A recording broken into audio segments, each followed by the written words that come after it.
No, hi everyone. We're live. Indeed. Hi everyone. We're just going to give it a few minutes for everyone to get online, probably just one more. So I'm based in Brisbane today and it is muggy.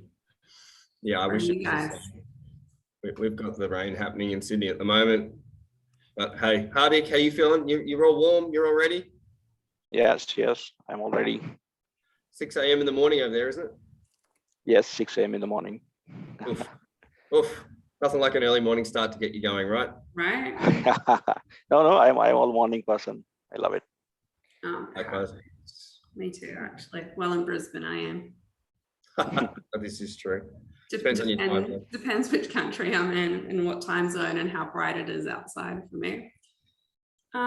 Right. Oh, and I know that we've got a few people in here now, and the coordinator in the background has let me know that we've got people flooding in, so that is fantastic. So we'll kick off. Welcome everybody to the Ideation to Creation webinar. I'm Rachel Hedges. I'm from RMH Consulting. We are an international marketing agency. I'm the founder, and we work with the companies all over, particularly APAC. And I'm really excited to be hosting you all today. So we're going to talk about taking a technology product from ideation to creation. We know that it can be a very overwhelming prospect, but it's not if you have the right team and the right advice. So if you need help creating a framework, a prototype, or business goals for your new technology product, then you're in the right place for today. We are here to help you not only make an impact with your product, but also to start generating income from your idea. So strap in as we take you from vision to strategy to build. And I'm going to hand over to our esteemed panelists to start the introductions. Kristof, over to you. Thanks very much, Rachel. Hi, everybody. Kristof here from ASC. We're a specialist technology solutions provider. As with Rachel, we're a global provider, but we also focus on Australia. I'm followed by my esteemed candidates and co-hosts in the conversation, Darren. Thanks, Kristof. Thanks, Rachel. Darren Bartsch. I'm from Barrana. We're a custom software or bespoke custom development company. We do anything from apps, web applications, utilize the blockchain technologies, pretty much international as well, clients across Australia, Singapore, Canada, USA, and Asia. Over to you, Hardik. Hey, everyone. Good morning and good afternoon. I am Hardik, and I work as a senior architect with AAPNA Infotech. I have more than 20 years of experience in delivering technology products and robust and scalable solutions. I help startups and SaaS products with technical leadership. Thank you. Over to you, Rachel. Well, I'm super excited to kick this off. So let's start with vision as we've got planned. Darren, why do you need a vision when starting a project? A number of reasons. I'm going to break it down into three for you. I think it's to start with, if you don't know where you're going, you're probably going to end up somewhere else. So knowing where you're going is really important. So I'm going to break it down into three things: mission and story. I'm going to then talk about research and use case, and then I'm going to talk about goals. Great. And feel free to jump in as well, guys, as we talk about this. I think if you're going to start a project, you need to work out what product you're going to develop to start with. Because if you don't know what you're developing, or if you don't have your idea and you don't have it mapped out, it's going to cost you very much in time and money. So looking at that, if it's not a new product, what software are you going to develop that's going to solve a need or solve a gap in the market? So you need to look at your reasons for doing that. And I think with any software or any product, you need to be able to develop a community around that. And so it's looking at the community and what's missing in a community and how you can solve that with a product that you can develop. And from a marketing perspective, which you're really aware of, Rachel, if you don't have a powerful story, with your product, then you're just like everyone else out there in the marketplace, because as we all know, stories sell. And if you don't have a good story to go with your product, you're just another company out there in cyberspace. Yeah. So I think let's look at the second phase, which is sort of research and use case, because just because you have a great idea doesn't necessarily mean that you need to bring it to market, because there may be other ideas that are already out there that are already filling the space. And if you can't do it better, then you're just like everybody else out there. So looking at your product that you want to develop, it's like, is it a variation from a current product? Can you do it better? Does the market need it? And how are you going to do it differently? So it's really going out into the market space, doing some research and seeing if there is a need out there and then having a use case for it. So they're the first two. And then the third point is having your goals for it. Because if you're going to start a new product, so let's look at it from a couple of perspectives. If you have a goal for a product, you've created, say, a product that you want to use for your own company, first with, you're going to look at your goals for that are going to be completely different than if you're going to build a business around it and then say, sell it to somebody else. So your goals are really important. So how are you going to build a business? Are you going to build a company around it? You're just going to use it in your own? Or like I said, you know, are you going to look at it for the long-term perspective of building it up and then selling it down the track? And you look at everything completely different. So they're my first 3 points that I would talk about around vision. Kristof, you got anything to add to that? Yeah, look, I just want to thank you very much, Daz. One of the key factors I've always found about the internet is like putting up a billboard in the middle of the desert, right? You can have the most amazing signage, you can have the most amazing information on it, but unless you're driving people to it through something like marketing, which is what Rachel will speak about, it's kind of a pointless effort, right? And as you said, if you've got the right community to talk about where to go, I mean, like Route 66 as an example, middle of nowhere in American desert, but if you can direct someone to it, by all means, you get the traffic, and that's where we're sort of helping around that by creating that medium in that market, right? Yeah. I guess it's adding purpose, isn't it? Having that with your vision, you get some purpose out of it. And I think that's a really important reason, because if you've got no purpose, what's the point of doing the product? Absolutely. What do you think, Hardik? You need to have purpose. You also have to think about cost and the perspective, and you also want to make money out of it. So when you start with your product, so what Darren is saying, like, let me explain. So we have to start with the user experience design, right? So user experience design is, it's about solving a problem.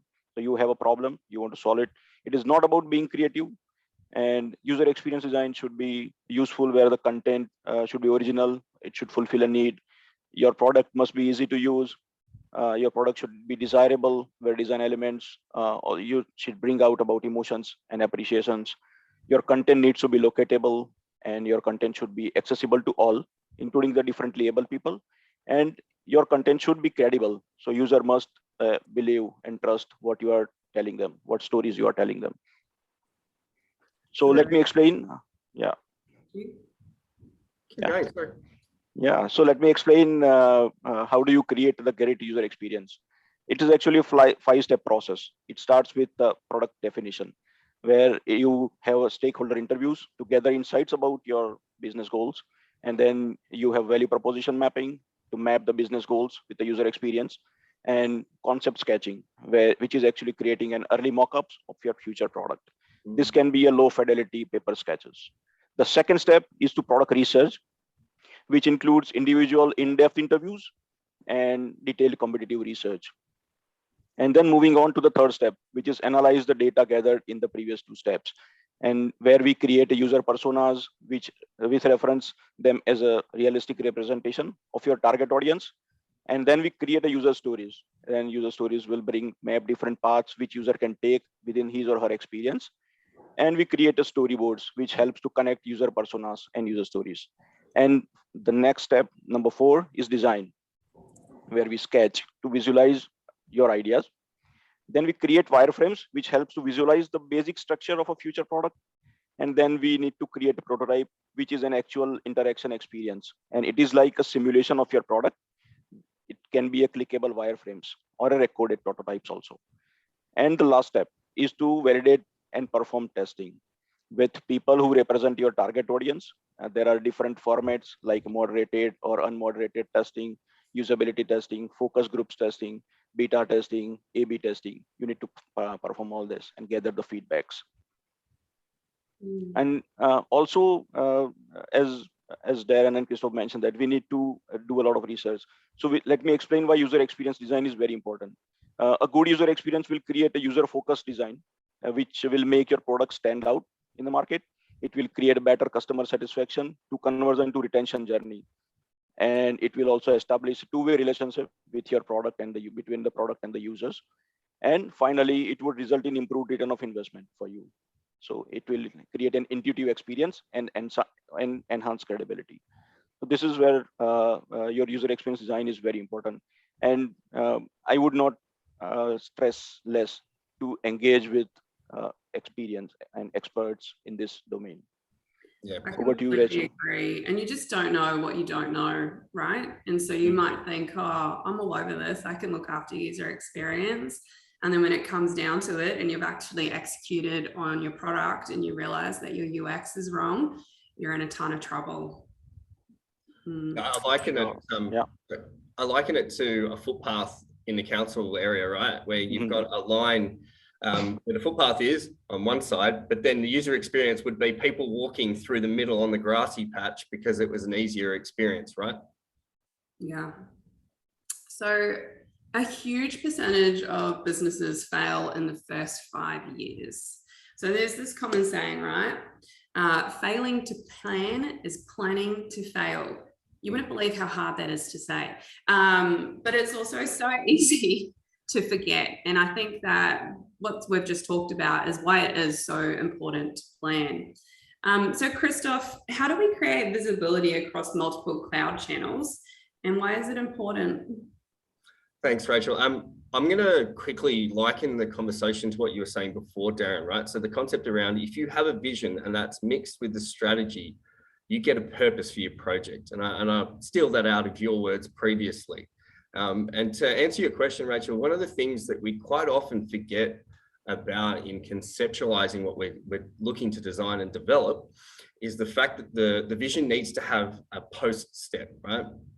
And so that means that you've got to have visibility. And in this case, we've talked about how you've got the concepts and the initiation of the projects, but then once you've got that to a startup stage, you're going to have visibility across multiple teams, across multiple areas. You're talking about people like sales, you're talking about marketing, you're talking about application development.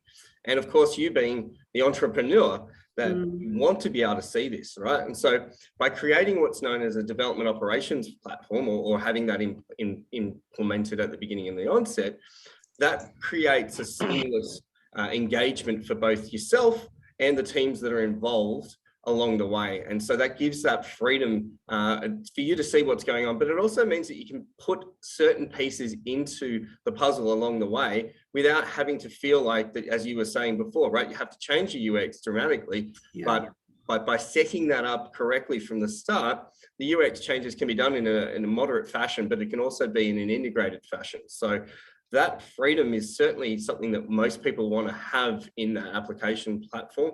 And the reason being, as part of that, is you may also change your strategy, right, along the way. And I think, Darren, you've spoken to this, right? Strategy is key from the start, but it can change, right? And absolutely. You may well have looked at something that was a great use case in the onset, and along the way, feedback has created a completely different use case, right? And then you go, right, well, let me create some of that value in adapting my idea or my platform or my application. And so we have that capability by creating open visibility through a DevOps typing engagement so that you have flexibility to be able to move and choose. One example could be that you started with something in your back office. You know, someone had a spare piece of infrastructure around and you've gone and grown and you've scaled along the way. But now that that's sort of got a bit redundant because you need more scale and more capability, you might move to something like a private cloud or a public cloud provider, right? And at that point, you want that visibility to be able to move and integrate and take advantage, especially ultimately of that and scale out from that. How do you feel about that, Daz? Hey, just before I go to that, I just want you to, for the audience, just to talk about DevOps, because some people on the call mightn't understand DevOps. So do you want to just explain that a little bit? Yeah, thanks, Darren. Appreciate that, man. And DevOps or development operations is kind of that, let's call it the sanity and the post implementation phase of an application. When you think about a development lifecycle, that's kind of key to where DevOps sits in. So you've got the ability for implementing what's called a framework or a development operations framework to be able to make sure that you've got stages of implementations along the way. And that's where that framework starts to come in. And that's crucial. We find that that's the crucial part of implementing visibility and change along an application lifecycle. Very good. And just going back to your question there that you asked, I think if you've got an idea right from the beginning and you're building it around a community, the community will give you that feedback that you need to change as you go along. You might have the greatest idea in the world, but no one wants it. No one needs it. You might think you need it, but you know the community doesn't need it. So I guess the fastest way is to be able to get some feedback as quickly as you can. And what we're trying to do in putting together the vision and strategy is to try and get that feedback as fast as you can from your community so that you can implement, so that your community has some involvement in putting your product out there. That's how I would put that. Yeah. There's a lot to be said with buy-in from the beginning, isn't there? Yeah, absolutely. Sure. And as we look at a number of products and services that are coming to the market at the moment, it's all about agility. So they're changing as the market is changing, as the customer demands change. So it's the same with this. While we're planning and we're doing our strategy, we're also needing to be agile to move to the market, which may not have been necessarily where our thinking was in the beginning when we were having the ideation of our product or technology. Well, look at the last 18 months, 24 months even. Oh, 100%. Yeah. Absolutely. And as entrepreneurs, we do tend to be quite spontaneous. We're driven by the fun and the spontaneity of business and ideas. So when I work with clients in marketing, I always say that there's no point in marketing without strategy. Your marketing needs to align to your business strategy. Otherwise, you're just posting pretty pictures and seeing if people like it, but you're very unlikely to get conversion off the back of that. So strategy is key. So with that, I think we move into the strategy phase of this and kick off with you, Darren. Yep. How does one prepare a detailed strategy that saves money and time? I think there's a couple of things you need to look at, Rachel, from the strategy perspective. One is people, two is planning, and three is prototype. And I'll talk to all three of those. So I think the first part, you know, if you've got a vision and you've got through that first section and you're moving into your strategy is who's on your team. Because it doesn't matter what project you do, it doesn't matter what business there is there, you need a team. And the team on a project like this might be a coach to guide you because you have no idea how to put something like this together. And that's, you know, getting the right people, and that could be your sales, your marketing, your branding to start with. It could be your legal requirements, and I'll explain there because you might have a great idea, and it's some particular IP, and you haven't got that secured. So you start to put it out to market, and someone else steals it. So you getting your legal advice, getting your accountants involved, getting the corporate structures and that involved for your idea. Getting your team, talking about infrastructure from your, like you were just talking about with your DevOps and your planning for your hosting and that. Hardik's talked a little bit about that as well. So getting the people side of it, I think, is really important up front and who's going to be on your team. The next part, I believe, is your planning, and anyone that's been in business has put together a business plan of some kind. And if you need to raise funds for your plan or for your project, this is really important that you get that together here. So business plan, marketing plan, financial plan, getting all those basics. I'm not going to go through that in detail here, but anyone who's been in business or put together a business idea has usually put those three things into account. And then Hardik was talking a little bit about user experience. And I think if you're going to put an idea out there to market, you need to raise capital of some kind. You're going to need to have some sort of prototype user design, something that you can take to market and people can experience it, especially the investors. So I'd be looking at the prototype as being a really important thing, demonstrating your product or your software so people can see what your idea or concept is, and then they give you feedback. We're talking about being agile. You get your feedback through your prototype, and then you can change it and update it as you need to. And then if you're going to market to raise funds, you need a pitch deck. So you need to get your marketing team together, get a video, get all those sort of things together. Having a fully costed plan is really important at this stage. And your brand intent, which is where your marketing and your team starts to come in. So you were talking a little bit about user experience, Hardik, and user design. I think this is where all that comes in. And this is before you even get to the build. You should have all of this considered before you even get to building a product, because then you can start to get some feedback from the market and see whether or not the idea is worth taking it to the next step and building it. And you try to get to this stage as fast as you can, as cheaply as you can, to get your idea, to see if your idea is worth moving forward with. Your thoughts, Hardik? Yeah. So obviously you need to validate your idea, and to validate your idea is first step is to create a proof of concept. or which is called a minimum viable product if you are building a product, which is commonly known as MVP. And why should you build an MVP or a minimum viable product? There is a reason for it. So MVP is a faster and lower risk approach, and it allows you to launch the product without investing a lot of time and money, and it helps to get a quick customer feedback. And it also, as Kristof mentioned before, that it allows you to fail fast. If a customer doesn't like your idea, you can find out before investing a lot of time and energy into it. Yeah. So absolutely. And then what MVP should contain? So MVP should be very basic, launchable version of the product, which has minimal yet must-have features which define your value proposition, which you already identified in your business strategy. You should enable it should enable you faster time to market, and it balances between business offerings and your user needs. So there are a few questions come up, like what features should be part of the MVP, right? So MVP should build with login and authentication so that user can register and use the product without difficulty. It should include your basic content and which helps user navigate the application and understand its features. It should collect some data about users, which can be as limited as collect users' interactions and selection of within the app. And data gathering can also involve collecting user feedback. You should always have an option to collect the user feedback. And it also should have interactive features so that users can get actual engagement with its key functionalities. And the most important part is the revenue generation or monetization features in your MVP, which allows you to generate revenue from your product and analyze the product ideation in the market. Right. So it is a very good idea to look at MVP strictly from a cost perspective, right? When you are throwing out an idea.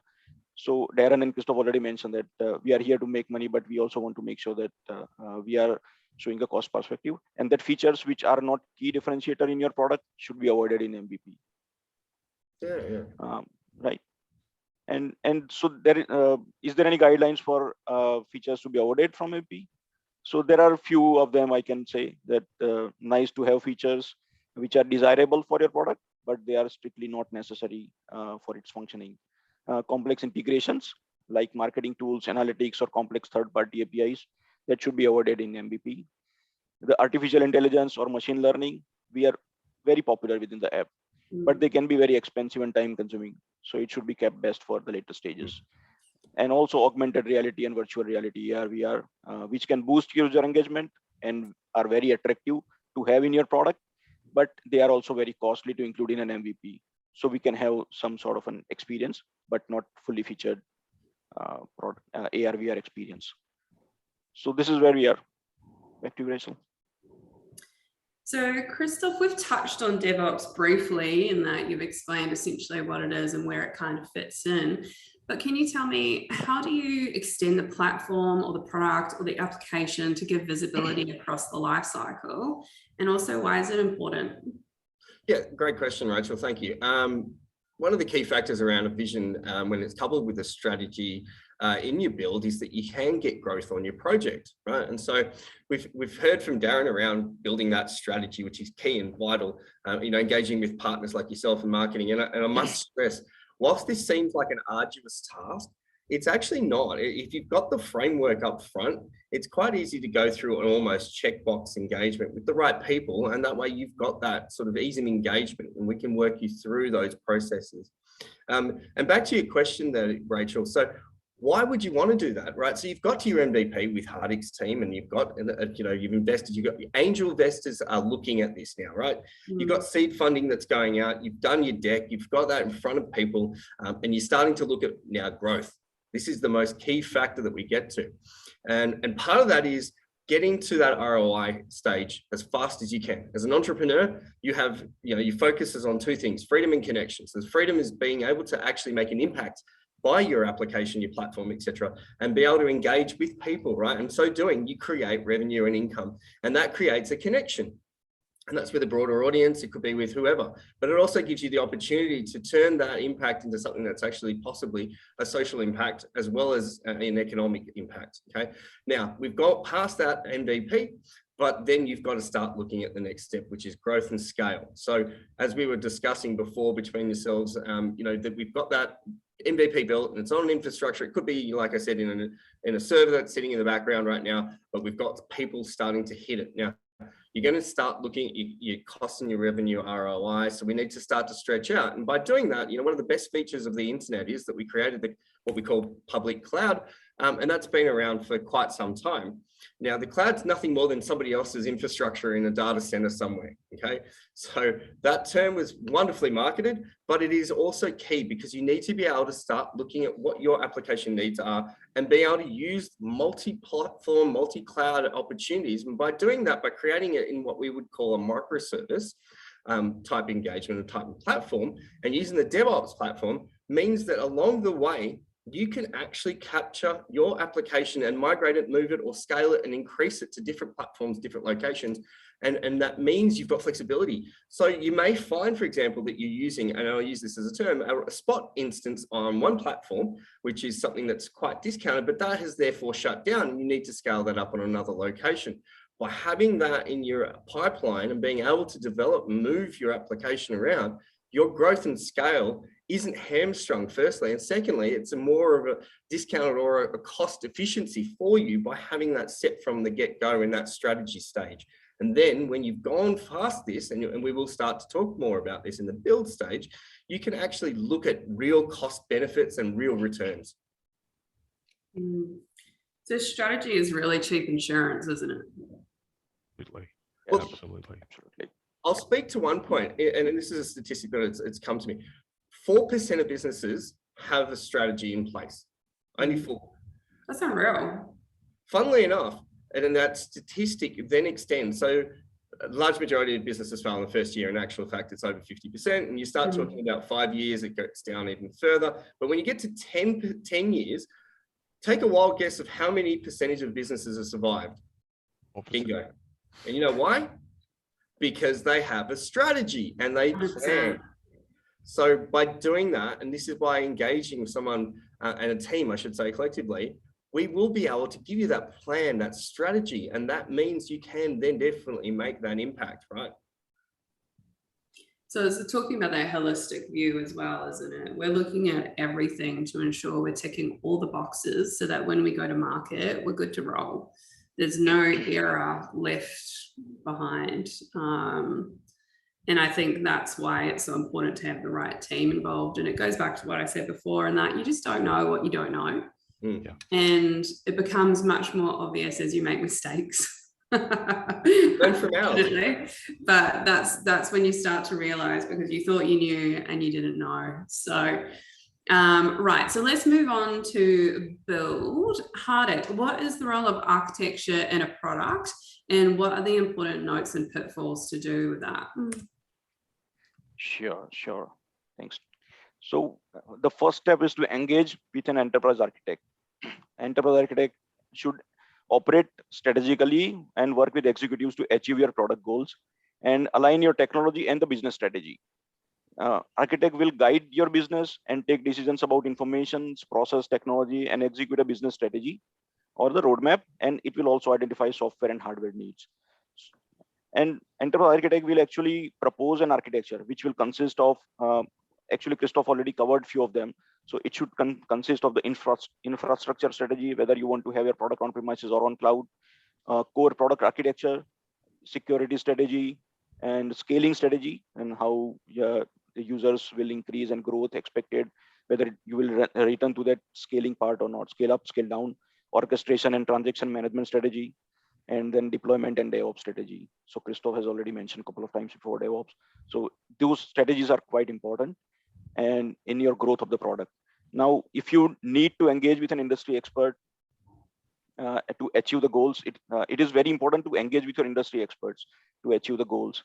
And what happens if you do not engage with the enterprise architect or a solution architect, as a matter of fact, it can lose the scope of the project, and which can be very cost consuming and resource consuming without achieving your end goal. So enterprise architect or a solution architect which actually keep a tab and create all the strategies which will work, which will create a culture within an organization. So if it is not there, then it will have a cultural clash within organization and multiple teams work without having the end goal in the site. So that is how enterprise architect will be a very crucial in your product journey. in the building product. Fantastic. So let's move on to actually building the project as well, right? So Darren, tell me, what are the important points to consider when you're building the project? I think Hardik's sort of started on the process with all the systems architecture, but I think that all comes from at the stage that Hardik was talking about, is having your master or your software development plan so that you have all of those things taken care of.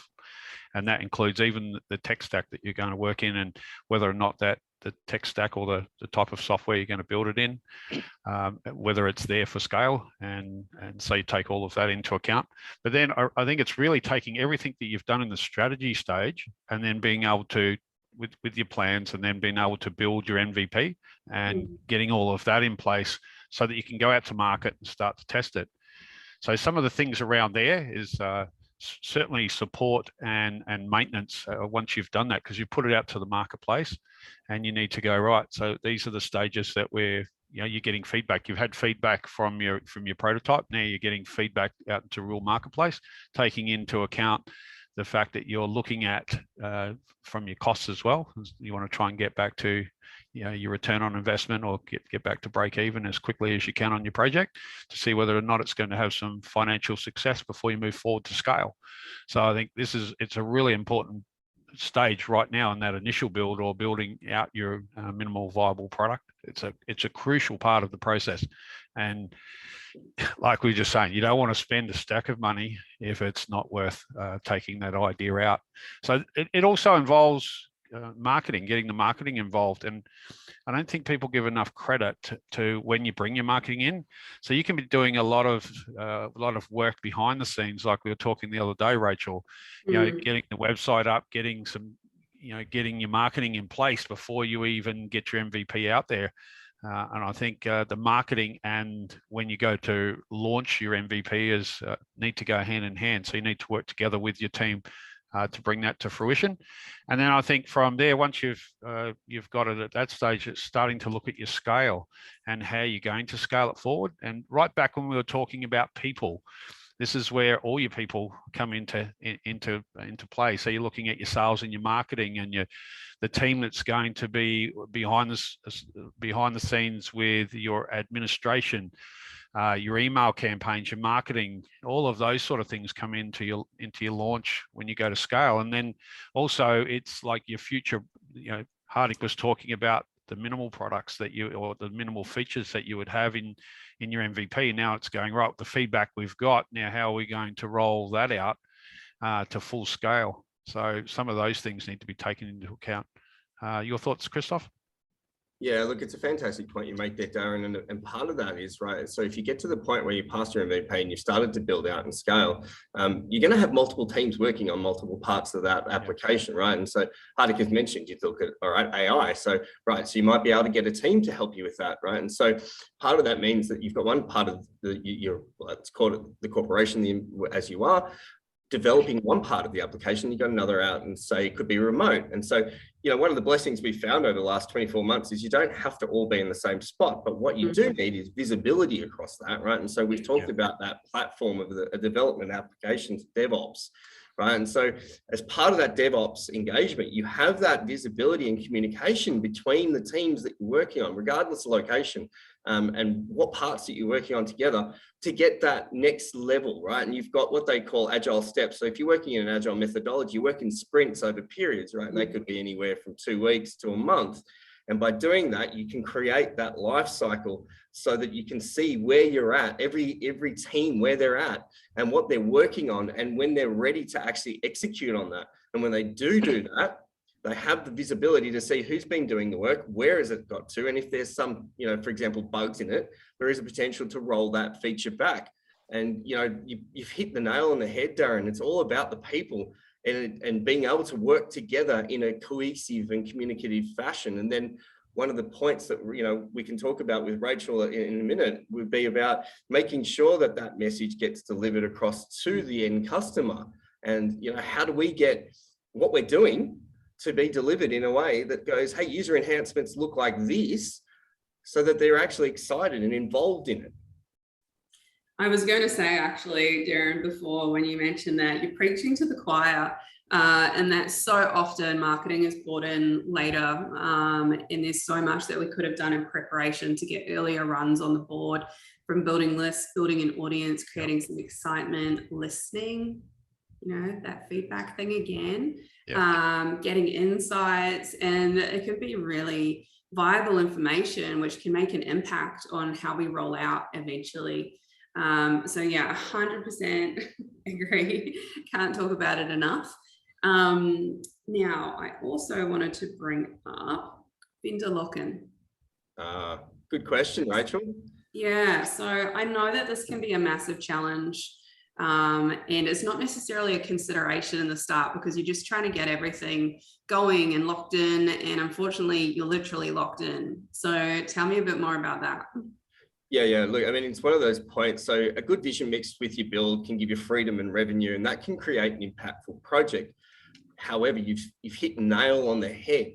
When you do get to that point, you can be caught in a locking game. So having that vision and roadmap up front of going, well, I know I don't want to use technology that will potentially lock me in. And we've talked about public cloud providers as an example. If you start and you're embedded in one, you may well find that you get locked in. And by doing that, you can actually see that they're escalating costs along the way. So I give this as an estimate, as an example, pardon me, is that you have done these ROIs and you've done your cost calculations based on what they've given you out of their websites, the public cloud providers.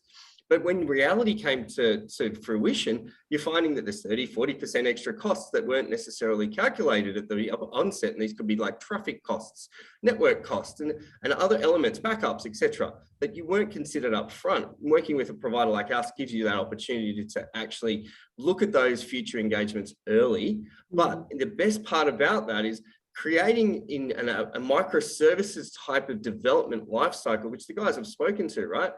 You will have that flexibility and freedom to be able to port your applications from one provider to another and do so in a seamless fashion without actually interrupting your application platform, etc. So that you do get that. And by doing so, you get visibility across what you want to do plus your costs. But in so doing, you also have that freedom and flexibility to not be locked into any particular roadmap that, say, a public cloud provider has got you on.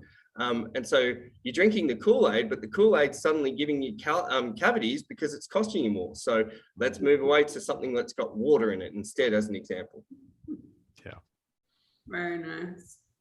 So I think what I'm hearing is right tech, right team, it'll put you on the right track so that you can generate revenue faster, so that you can scale and you can make an impact faster. Does that about sum up what we're getting to? So I'm just going to throw out to the audience now. We're just going to go towards some of our last comments. So if you want to think about any questions that you have and start writing them in the box, and we will reply to them as we can. So Kristof, Darren, Hardik, throwing out to you. Is there anything you want to wrap up with? Any last words of advice? I'll start there. I'll start there. I think there's so many ideas out there. It's been able to work out an idea that's going to be profitable for you fast. So all the work is done up front. This is what I've learned over the last 15 years in this space. All the work is done up front. Try to get as much of it you can done early, get your community involved as fast as you can, get the feedback from your community as fast as you can, so that you minimize the cost of the project. So a wise mentor said you can do it the easy way or the hard way. The easy way is getting a team who's skilled, knowledgeable, have the work and back up behind the scenes who can make it and make your cost small up front, or you can do it the hard way and try and do it all yourself. So engaging a team is really important, whoever that team may be. We're just here to give you that guidance where possible, and feel free to reach out to us. I know you'll talk about that at the end, but feel free to reach out. But we're all here to try to add some value to your ideas and see where we can help. It sounds like a very smart mentor that you had there, Darren. I guess that's, again, it's talking to you build your team around you too, so that you can execute in the best way and support others so that they can bring their product to life in the best way. Absolutely. And that's the whole point, right, Darren? So the purpose of entrepreneurs, the startups, they're the ones that have these visions and they have that whole extraordinary light bulb moment that go, we can make an impact. We can do things differently. We can make a change, right? And it's engaging with the teams like ourselves, for example, right? And having that vision turn into something that's actually a reality makes that different. It creates that impact. And we can do that by helping you along the way, and giving you those small nuggets of gold. As you said, having a great mentor is one thing, and having a great team as a mentor in the background helps you do that, so that you can do, may consider a cost up front when you're looking at angel investors. How do I get these sort of costs sort of amortized along the period of the development life cycle, for example? They're all relevant. But that means that along the way, once you actually get that investment from a seed investor, or, if you've talked about it, even in an internal application, you will have that ROI. And that's where you get that. I mean, for us, it's about assisting you on that and making that change and making that real, sort of impact out there. And I say that because that's what we're all trying to do, something, right? Make an impact of some sort out there. I always talk about game day, and game day is that impact. It's when things start rolling and you start feeling what the product is or what the application was, you can start to see it making an impact with your audience. And that feeling, even from a support person on the sideline, is just unreal. Like, it's that magical piece. And I think that's as well, it's part of what entrepreneurs chase, is because it's purpose, right? And Darren, we've talked about this. Purpose is key. And you've talked about how vision and strategy, it builds purpose. Yes, absolutely. Because at the end of the day, when we start our idea, we want to know if we're going to make money on it, whether we're going to have impact in our community. And ultimately that leads to some financial return, which leads to freedom, which allows us to impact more people. So exactly. Couldn't have said it better. Yeah. Couldn't have said it better. So should I answer the question that we've got here? Yeah, excellent. Rachel, so we've had a question. Does the technology used impact the marketability of the product? That one goes straight to you there, Rachel. So it does. I didn't actually consider that coming to me. Does the technology used impact? I guess it depends which technology you're talking about, but the answer is always going to be yes. Anything you use is going to impact the marketability of the product. But what's really key when it comes to what's behind the product isn't necessarily the technology. It's how you communicate it and how you share it and how you tell people what the impact it's going to have for them will be, because people connect with the why behind the product, not necessarily the what, which is the technology which executes it. So if we can talk to that why and that purpose and that vision and that mission that makes us all so excited, then we're going to be able to sell a product no matter what technology is backing it. I'd actually go even one step further, Rachel, from our perspective, right? So from a technology perspective, I'm sure everybody on the call has heard of Uber. Would you know? Okay, just once. But would you know what platform it's developed on? What technology it's I've got no idea. Most people wouldn't. Correct. And the fact that they actually changed that technology 5 years into operation because they ran into scaling problems. But to that point, the technology may not be important to the end user. It will only be important to those who are actually inside of the organization and how they do that, and how you needed to then, which with Uber, for example, they needed to grow and scale, and their original technology architecture and the framework wasn't allowing that. So great question. Really appreciate that one. And efficiency internally too, right, Kristof? Like, while it might not necessarily have an impact to our end audience, it may not, because you'll obviously have feedback if your technology is crap. But otherwise, it's just it's the means to what you're trying to get out and trying to achieve. Yeah, look, absolutely. I just want to add something to that and try and put it in a visual perspective. Awesome. Like when you're starting out with your MVP, you basically might be building it on a mini miner base, because you want to get your concept out there and see if it's okay. And like what happened in Uber, now all of a sudden you got to build it on a Hummer base, which is so you can't build it on top of the mini miner. So you got to completely scale it and change the whole infrastructure to suit. So just to put some sort of visual perspective to it. Yeah, I love that one, Darren. Thank you. I can just see that, right? Yeah. It's like the mouse and the elephant's feet, right? That's where you got to start, but then you've got to eventually get to be like the lion to be able to eat the elephant, so to speak, for lack of a better term. Yeah, exactly. Awesome. Well, you've heard it from Kristof, Darren, and Hardik today. you need to have a team together to get the best results. That's really what it comes down to. This group is fantastic and open and transparent. Please feel free to reach out to any of them. In the next few days, you will get a recap blog, which will talk you through some of the key points of what we've discussed today. And we'll also send you out links to everybody's LinkedIn so that you can connect with them and be in touch. In the meantime, if you do want to get in touch earlier, feel free to find our details on the Zoom link that you would have been sent, and we will direct it to the right person. So we thank you for attending. Thank you, attendees. You've been wonderful. A lot of great and insightful conversation, which people can really put to use. So thank you, everybody. Thanks so much. Thank you. Yes. Thanks, everyone. Thank